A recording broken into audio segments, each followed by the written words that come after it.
At 3 o'clock p.m., a certain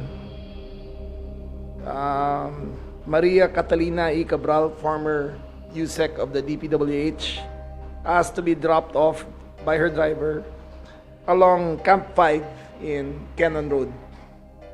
The driver followed the instructions and left her there. Later at 5 o'clock, he went back to the hotel looking if she went back by herself. Not finding her, he reported the matter to the police. Upon reporting, at around 8 p.m., her body was found in the bottom of a ravine, approximately 20 to 23 meters high. Was her from the point from the direct vertical descent that she was found. She was found unconscious and unresponsive, and was declared dead on arrival when she arrived in the hospital. We would like to reiterate, number one, she is still undergoing autopsy and a DNA test to make sure that it's really her. Baka budol-budol to di ba? So naninigurado lang tayo na siya talaga yan. We offer our condolences to the family. This loss must be very great to them, and at the time of death, it's nothing to make fun of. However, let me be clear. Ang pagkamatay ng isang tao ay hindi ibig sabihin titigil ang gulong ng hustisya. Hahabulin namin ang lahat ng nakoyaman, buhay o patay. Kung naman mayroong ebidensya, kukunin pa rin ng gobyerno ang lahat ng akbang na kailangan para maibalik sa taong Pilipino ang perang ninakaw. Kaya sa lahat ng mga akusado, mag-isip-isip kayo.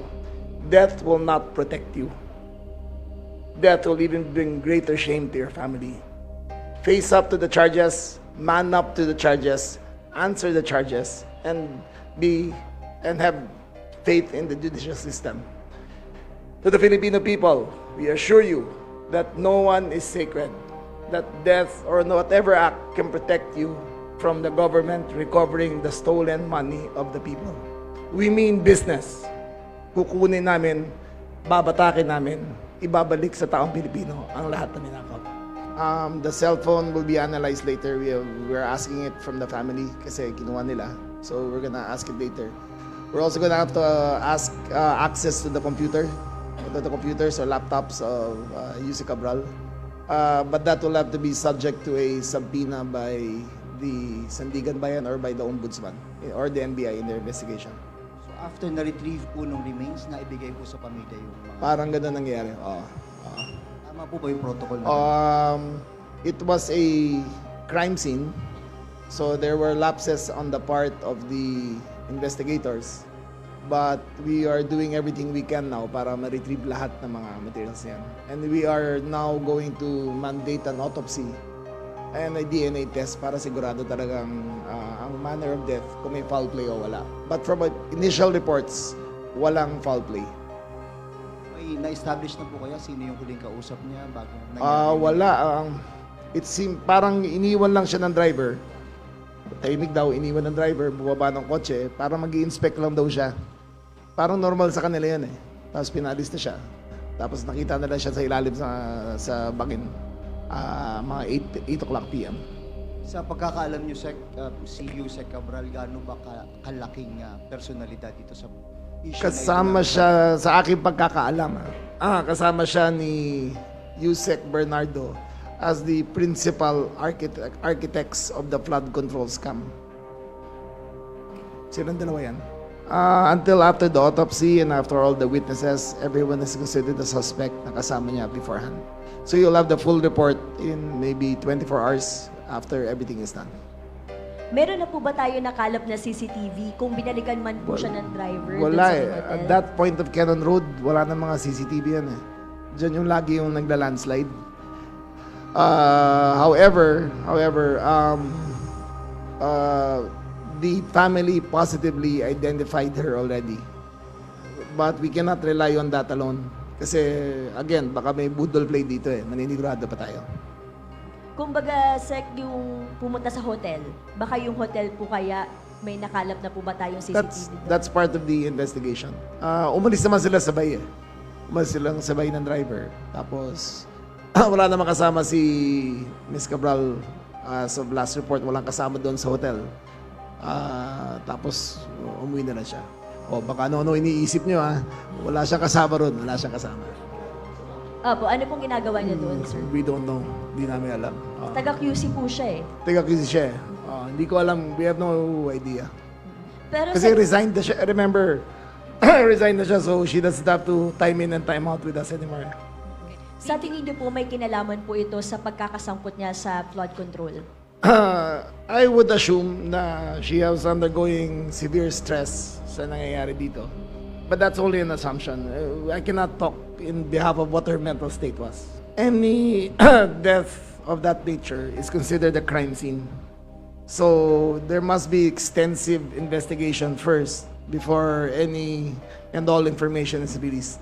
However, tinurnover kagad sa pamilya yung katawan.